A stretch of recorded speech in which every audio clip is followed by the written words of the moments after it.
This is the rematch you never knew you needed, and you might have never known that you had. We have Uriah Hall, Primetime, not the Smokes, taking on Chris Weidman, the All-American. And these guys fought at Ring of Combat 31 back in September of 2010. Ultimately, Chris Weidman got the first round finish. And Matt, I know you're going to talk about that fight, but since Uriah Hall had the weird career, because for Chris Weidman, he went on, he won every fight, he beat Anderson Silva twice, and everything else that happened with Chris Weidman's career. But for Uriah Hall, he loses to Weidman, then he loses to future UFC vet Costas Philippou, and then after that, beats Aung Sung. Like, he beats some names that you know, Bubba McDaniel, Dylan Andrews, ended up going to the finale of The Ultimate Fighter 17, and losing out to Kelvin Gastelum that you saw last weekend by split decision.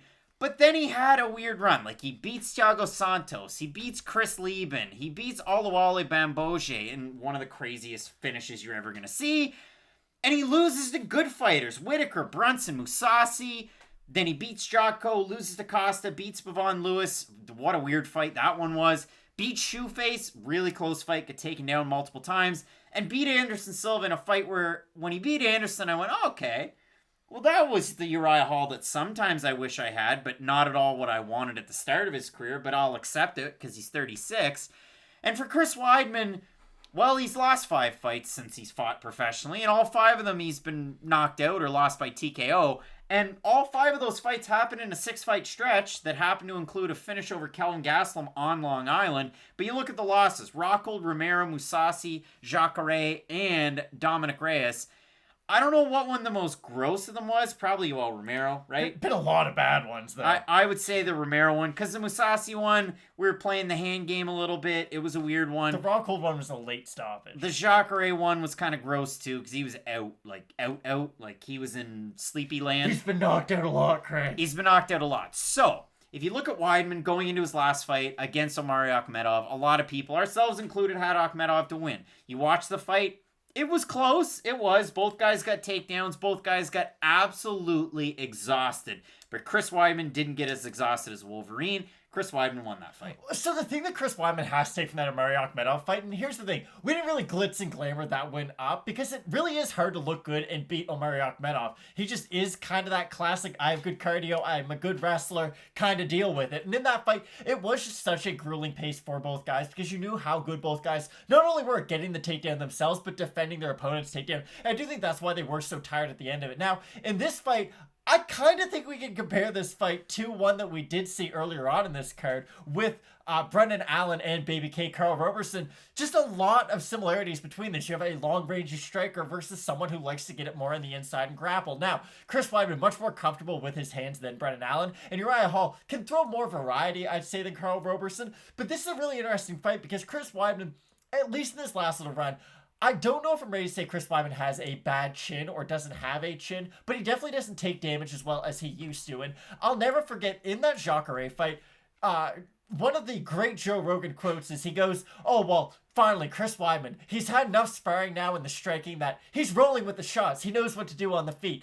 And then Jacare knocks him out. And then Dominic Reyes knocks him out. My issue is that if Chris Weidman can't get the takedown, his striking just isn't that effective nowadays. And I know the highlights that we all see. He's got that great elbow, of course, on Mark Munoz, who basically just ran into it. He's got the nice left hook on Anderson Silva. But when you really think about the majority of the work that Chris Weidman gets done, it's that ground and pound position. It is that top control. Not a lot of Chris Weidman's highlights have come from him standing because his striking is very basic. He's not a bad striker. He just doesn't do anything that's really going to wow you. He's got a good jab. He's got a good left hook and right hand. But my issue with Chris Weidman, or at least in this stage of his career, is his striking speed isn't there. He's one of the slower strikers at middleweight, and that does concern me against a guy like Uriah Hall, because Uriah Hall, and I know you're going to talk about it with the Bavon Lewis fight, he can lose every minute of a fight. He can look half asleep and basically look terrible for every second of a fight. But if you give him that one window of opportunity, he can still shut your lights out. And for Uriah Hall, one of the better counter strikers in MMA, and I don't think that's a crazy thing to say. Did he drop Paulo Costa? I don't know. I kind of think he did, and ultimately he loses the fight. But for Uriah Hall, he's in a lot of these fights. Like, you can never count him out, and that seems like a weird cliche to say. But for Chris Weidman, you can. I mean, against some of these strikers, he didn't do too well against, 5 of them in a short span. The other thing for Chris Weidman, he's not out of Sarah Longo or Longo Weidman MMA for this camp. He will have Ray Longo with him, and Ray Longo did make the trip down to Carolina, but he has been training out of Gym O. I actually like that for Chris Weidman, and this is the weird reason why. We've seen some fighters, Impa Kasanganay, had all he had at Gym O and decided to go to Sanford MMA, and all of a sudden he looks amazing against Sasha Palatnikov. But you look at the fighters that are at Gym O. Well, we had Joe Selecki. Had all the pieces, went to Gym O, really worked out. John Salter with Gym O and Chris Honeycutt, those are the wrestlers and grapplers that you really need to kind of accentuate what you're already good at. And obviously, Weidman knows exactly what he's good at, especially from his last fight. So for those reasons, I do like that move. And then pair up Ray Longo, and Matt Serra doesn't corner anymore, I guess. So Matt Serra not there, but pair up Ray Longo with all of that. I like those signs for Chris Weidman, that he's at least comfortable enough to go, hey, maybe I need to make the move. Maybe we'll make this happen. This bout was originally scheduled for February. Weidman tested positive for COVID, so we're here now getting ready for it in April. But it is interesting because Hall's been out of Fortis for quite some time. Have we seen a huge evolution in his game? I wouldn't say so, but great cornering from Safe Zone. Oh, without a doubt. Those are two, it's an athlete and coach that just really understand each other. It is a great duo, those two. The thing about Uriah Hall, and I will just touch on Weidman switching gyms, I'm going to push back just a little bit because I don't know if this is the fight you had to switch your gym for. Chris Weidman getting better at grappling won't make him a better grappler than Uriah Hall because he improved. He would have been better than Uriah Hall at grappling and wrestling no matter what, just going into this fight. So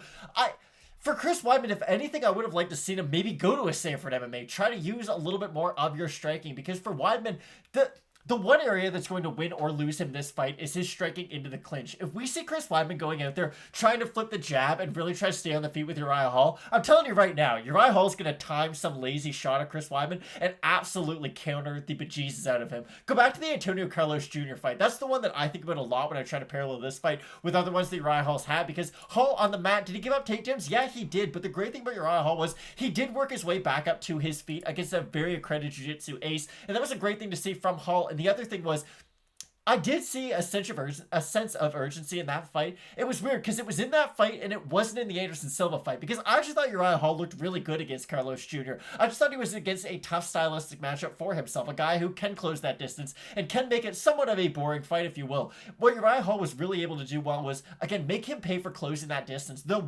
It's a beautiful right-hand counter that he's able to land on Carlos Jr. He steps to the outside and absolutely cracks him and floors him with that shot. If he hits Chris Weidman with that same punch, he's going to put him to sleep. I just don't think Chris Weidman has that level of durability at this stage of his career. And we were kind of joking about earlier about this fight, but I could see this being one of those weird fights where Chris Weidman shoots for a takedown. Hall could catch him with one of those weird shots because I do think Hall has this kind of power where it might look like one of those Francis Cain Velasquez fights where Cain goes for the takedown up against the cage, gets Hall hit with a shot that you might not be able to, that isn't overly apparent at the moment, and then you figure out, oh, Uriah Hall caught him with an uppercut or something on the way in. I'm just worried about the entries from Chris Weidman. I understand if you look at the X's and O's of this fight, a lot is pointing towards a Chris Weidman victory, but I don't know. There's just something in the back of my mind that says Uriah Hall's going to catch him with a counter shot. There's going to be people in the comments section saying, Matt's sleeping on Chris Weidman. I could be. Maybe you are. I don't know. The rematch, I mean, Weidman was able to get a first-round finish win over Hall the first time out 10.5 years ago. So, Matt, let's focus on the odds for this one. Hall opened a -135. Now the odds are at par. About a -111 for each guy. For Weidman, like I said, he's there now. He opened a +115. If we look at the Tapology votes, 1,087 of them, 62% Hall, 82% by knockout. For the 38% that have Weidman, 77% by decision. So, does Chris Weidman win by decision and tire the heck out of Uriah Hall, or does Uriah Hall time a shot, time a takedown, and finish Weidman? I mean, that's pretty much the question. I mean, I know you dislike it when I do this, but I'll do it anyways. Everything tells me Chris Weidman should win this fight, but I'm going to pick Uriah Hall. I do think Hall's going to be able to catch him with one of those counter shots.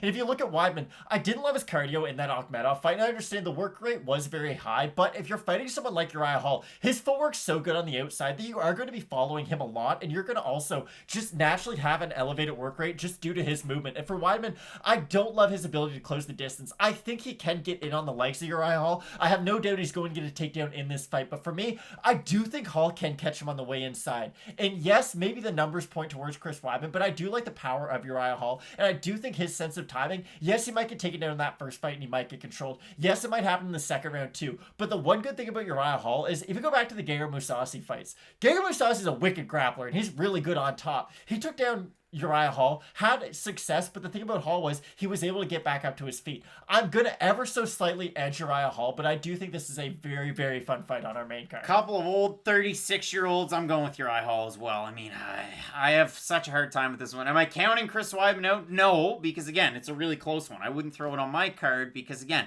they're pick'em odds.